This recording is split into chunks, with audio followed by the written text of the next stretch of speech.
Hi, it's Jay from Iridescent Tarot back with some more sparkle for you.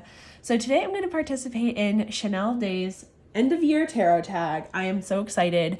I've watched these for years now, just waiting for the end of the year to be able to see everybody's favorites, everybody's answers.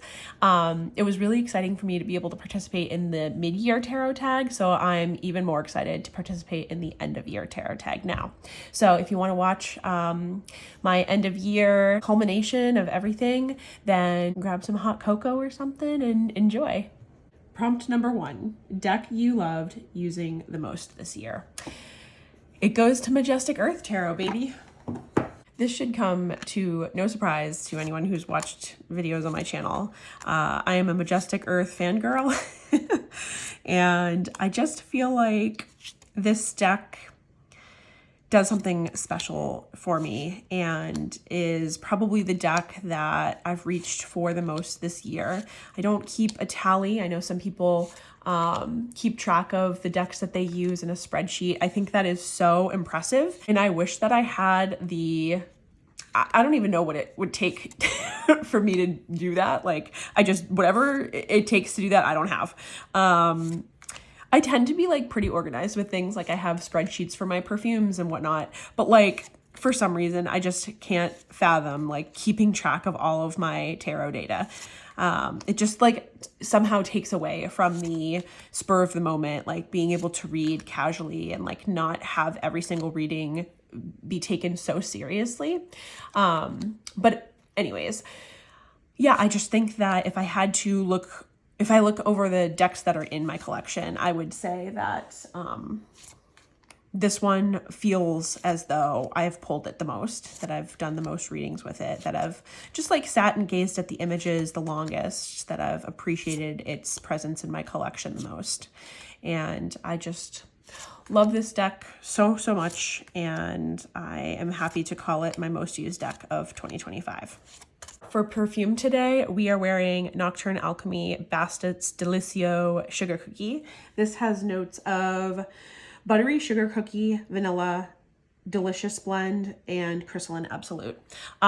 This smells, again, it's another one that smells kind of like the Lip Smackers frosting, vanilla frosting smell from when I was a kid, and it just makes me so happy to wear this perfume, and it's very much it gives me holiday vibes. And my nail polish is this Orly Raspberry Kiss, and I like it. Yeah, it's like a holiday pink almost. The next prompts are my most recent additions, and this was a tie because these came at the same time. So I was actually really excited to be able to include one of Chanel's decks in this end of year tag because I just think that's cool. This is Chanel Day's Notice Oracle that I purchased off MPC, and this is Nova Mundi's FD Milano. So in conjunction with Erin, the Witch of Saturn, and Shanna from Sincerely Shanna D, we are going to be starting a Marseille study at the beginning of 2026. So watch out for an intro video on that explaining the process of what we'll be doing. And if you're interested in joining in with us, that would be wonderful. And for Chanel's deck, I just loved the zoomed in focus on details. It's just a very unique concept, and her writing is very poetic and evocative, and I just was very excited to be able to incorporate this with some of my other curated art decks. Specifically, I don't know why, but I just had this like vision in my brain of doing Majestic Earth, Tarot of Persephone's Garden, and Notice Oracle, and having it be like a person, place, thing reading. So I might do a test run of that on camera here. But yeah, she has a title, some keywords, a phrase, and then gives credit for the original painting, which is very lovely. And this is my most recent purchase. I hope to film a walkthrough of this deck soon. The next prompt is a deck that isn't your usual style, but you're vibing with it. For me, this is the Prisma Visions 10th Anniversary Edition, which is holographic on the backgrounds, the sides, and also has some metallic detailing that is really unique and special.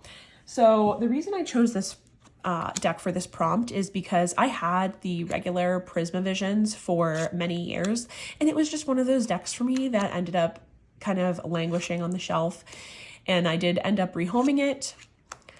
That being said, I always thought that the artwork was so beautiful. I love the impressionistic styling of the artwork and the color palette.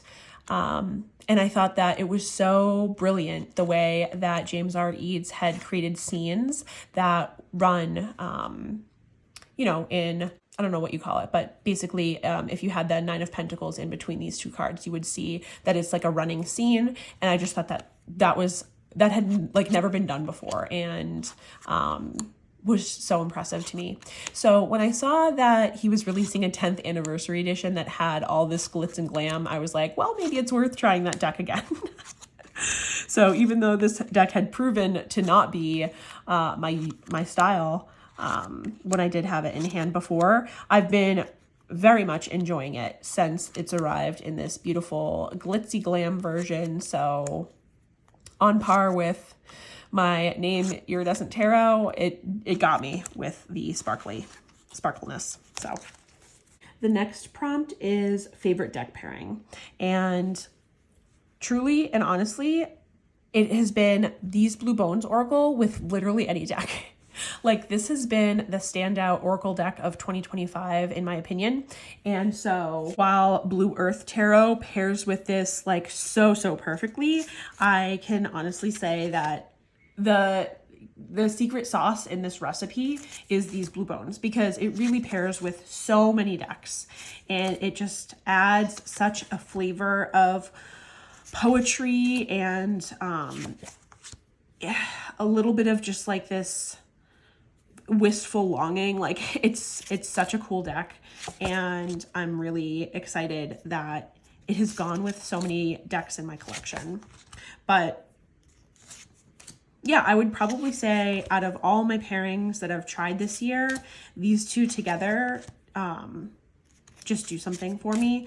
But these Blue Bones can be paired with pretty much anything that I have and sing. So thank you, Rose Bay, for creating this beautiful oracle. I just love it. The next prompt is divination accessories.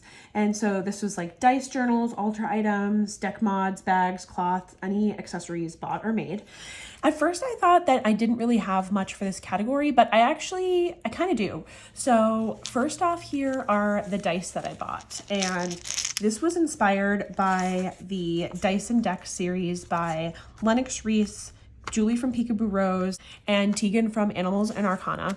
And I ended up purchasing a set of die, and they had gold numbers, which I really didn't like. I wanted this to be like a cool toned set, and the gold was really pulling them warm. So I removed the numbers and repainted them with nail polish. That's more my speed, and I'm just very happy with the way that they came out. And so occasionally I've been using these dice to cast with my tarot cards, and it's just been like a fun little creative practice that I've enjoyed since their series. So thank you guys for creating that, because it's just been a fun little addition. I've also made a handful of these tarot tube socks that I have been using to house any of my decks that have terribly destroyed tuck boxes, like this Marguerite Peterson that came pre-loved, and the tuck box was not very loved, if you know what I mean. But a lot of the MPC decks require that I make bags for them because they just don't come with boxes. So I have quite a collection now of these tube socks that I've made for my decks. And I've just really enjoyed being able to snuggle my decks in to this little hand knit cozy home that I've made for them. And I think this one's my favorite one, even though this is so not my color scheme that I usually enjoy. This one's just so soft and matches Marguerite perfectly. So my favorite deck mod was the edging job for Tarot of Persephone's Garden. Again, Erin, the Witch of Saturn, she was the one who found this perfect match color-wise for this deck. And so we both edged it in the same color. And it's just been like beautiful. I love this edge job. So I've spoken a few times about how the Sistine Tarot really like kind of broadened my horizons when it comes to some of the like things that I had shut myself off from in religion, and it allowed me to kind of connect with Mother Mary and Mary Magdalene, and it opened me up to like the Mysteries of Mary tarot deck and some of the Mary oracles and things. I still make the disclaimer that I'm not religious in the traditional sense at all. I just really enjoy some of the religious iconography.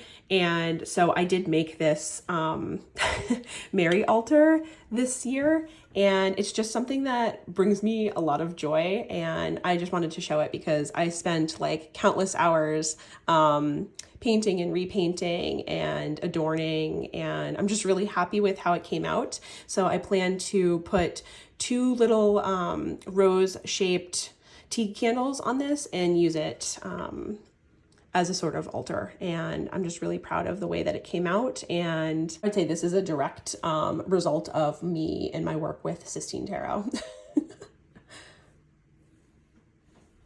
Prompt 6 is a great card back, and I'm pretty sure that this Lilifer card back is my favorite card back of all time. There's just so much to love about it. It's got the beautiful rainbow that is mirrored on both sides. So like, even though it's not perfectly reversible, to me, it's close enough that it really does not matter. Like there's not enough of a difference that I would know or care. And you know me, I love anything that has like gold foiling, anything sparkly, shiny, and this just like feels like a burst of happiness and joy. And I've seen that the creator of the Lilifer and Reclaim Oracle, Marianne Constantine, is working on a new Oracle deck, and I could not be more excited for it. I want to be first in line for that deck.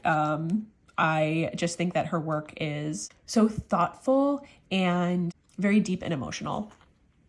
But these backs, I just love them. Prompt number 7 is a deck with a theme that you like. And so I think that 2025 was the year of me discovering that I really like having decks that have people in them that aren't super people-y. So these all have like figures that are somewhat like they could be people, but they're not people that you're gonna see if you look out the window. And I feel like I've finally found my true niche in the tarot world in this type of deck, because I feel really connected to all of these decks. And obviously Majestic Earth, not having people in it, I think this is it for me. This is what I like. So non-peoply people deck. The next prompt is the most beautiful deck this year, and that goes to Discovering Beauty Tarot by Sophia Litwack.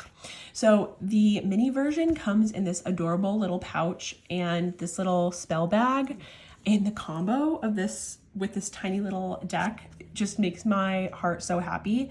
So I had to show just the full shebang of it.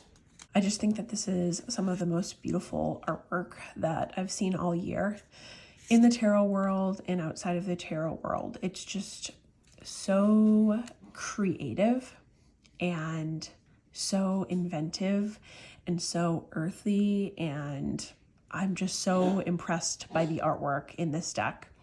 I did have the original size, and I ended up rehoming that in favor of the smaller size because specifically I wasn't a fan of the white border around the full-size cards. I think that they really sing on this black border, and the backs being black and white, I edged the sides of this deck in black, and I think that really just completed the look.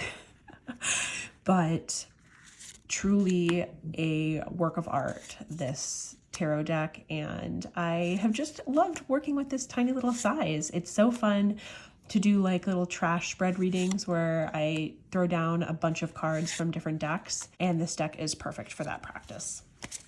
Okay, prompt number 9 is a deck that you wish existed or a unicorn deck that you want. And following in Kim, the Somatic Sorceress's footsteps, I am doing a shameless plug. This is the deck that I've been tirelessly working on, and I am so excited to share with you. And this is the first sneak peek that I've shown publicly, and I'm super excited to be here in this moment because I'm very close to ordering my first copy of the deck just to make sure that everything looks good. So I figured I'd show a little sneak peek. It is a tarot deck that is mostly based on Impressionist paintings from the late 1800s France. So majority of the paintings are from Monet and Renoir.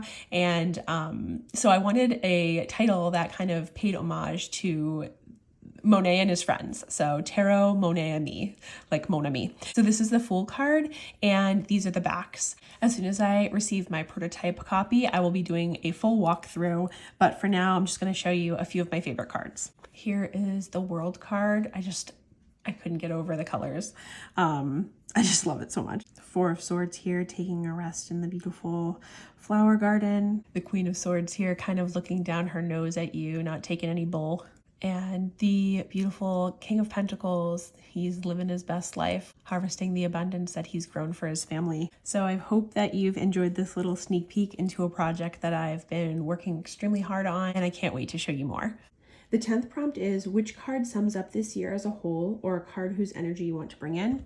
To sum up 2025, it's funny because Erin, the Witch of Saturn, picked the same card, but for me as well, it is the Three of Cups. I made a promise to myself at the beginning of this year to put a little bit more effort into my friendship relationships this year.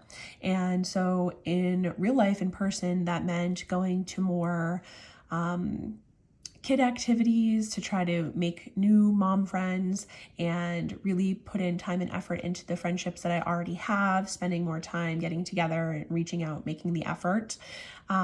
It also unexpectedly led to friendships and community here online, because not only did I become friends with Erin this year, which has become a beautiful friendship in my life, but I also have spoken with so many other lovely YouTubers and people here in the tarot community. And I'm just very grateful for the opportunity to be able to connect with people over something that we love.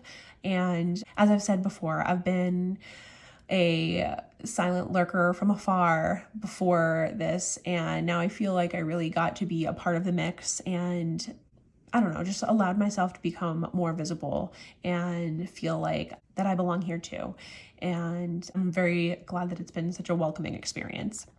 So thank you to anybody who's been here, either watching videos or dropping comments, chatting with me on Instagram. I've just really enjoyed my time here. And yeah, I feel like the Three of Cups really sums up that experience this year. And that leads us into prompt 11, which is the tarot practice reflection.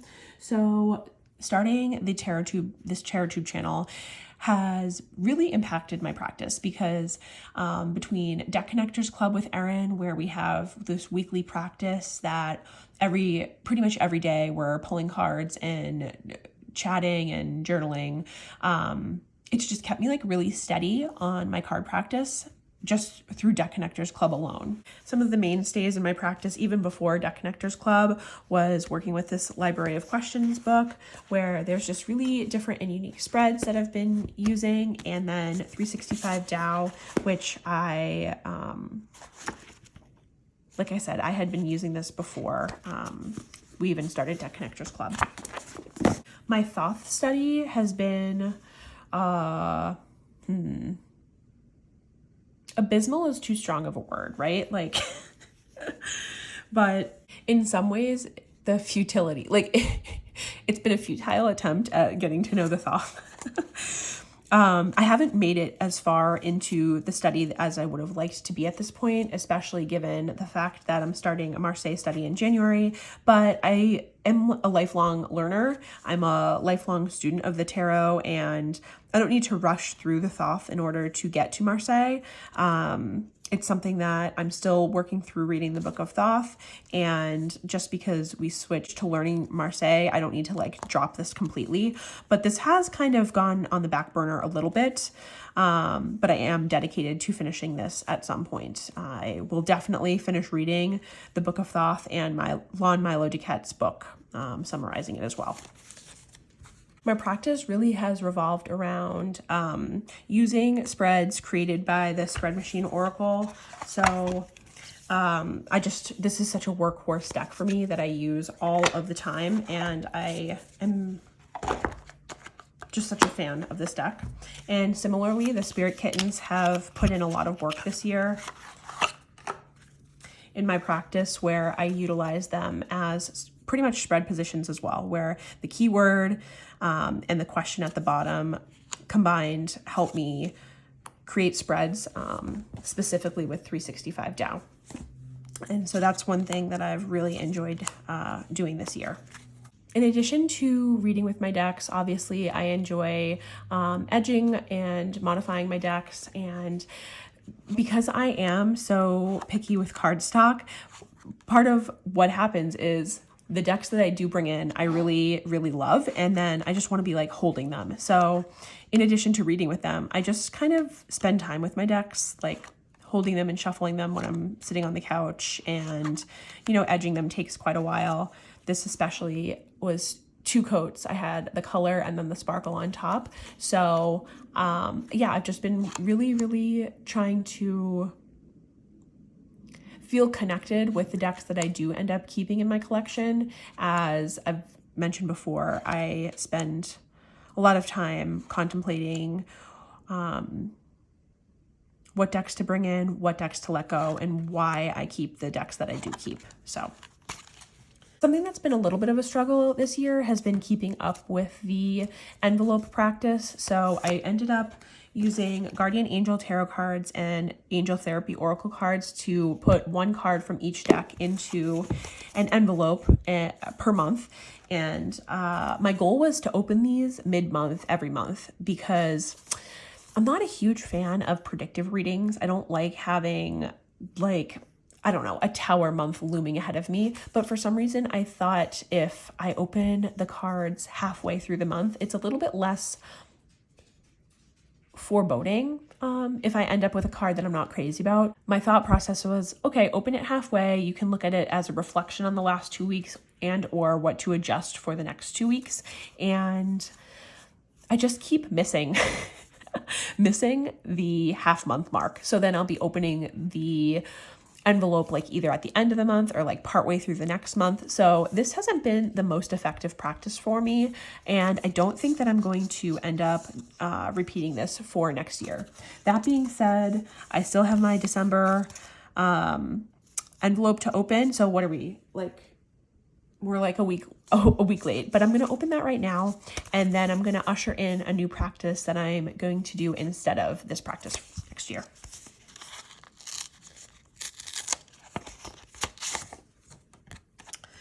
We have the 8 of Thought, which is the Eight of Swords, and Singing and Dancing. Express yourself and awaken your psychic senses through the magical power of music and movement.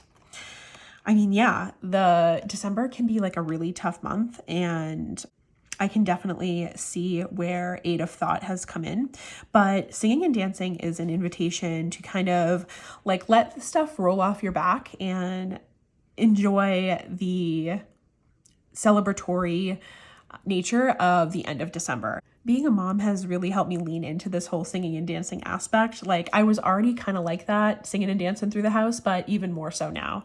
I just kind of like let loose and try to make my kid laugh, and it's a really good way of dealing with those 8 of Thought moments. To replace the envelope practice, I will be starting the Kantaji Oracle today. So Kantaji as a yearly practice, there's 52 cards. You can work with 1 card per week as a point of inquiry and inspiration throughout the year. And so one of the options is you might follow the built-in structure beginning with the Dark Solstice Sun sun on the day of winter solstice, which is today. So I'm going to, if I can remember, fingers crossed, every weekend flip to a new card. So today is, oh, did I shuffle this already? Yeah. So for early winter, dark solstice sun, we have true zero, turning point, extreme edges, the subtle and life-changing process of vanishing into void and emerging into renewal. Prompt 12, pull a card for the new year. So you know, based on my last prompt, that I'm not pulling a tarot card to represent 2026. I just don't want to go there. So I will be using Wisdom of the Sacred Oracle and see what we get.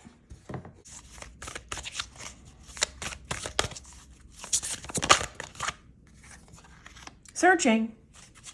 The keywords are discover, something hidden, uncover. Interesting. So the curtains here remind me a lot of the High Priestess, and you have a figure here who's kind of like rummaging through, it almost looks like a piece of luggage, but they're like within this protected bubble, and it's almost like they're being birthed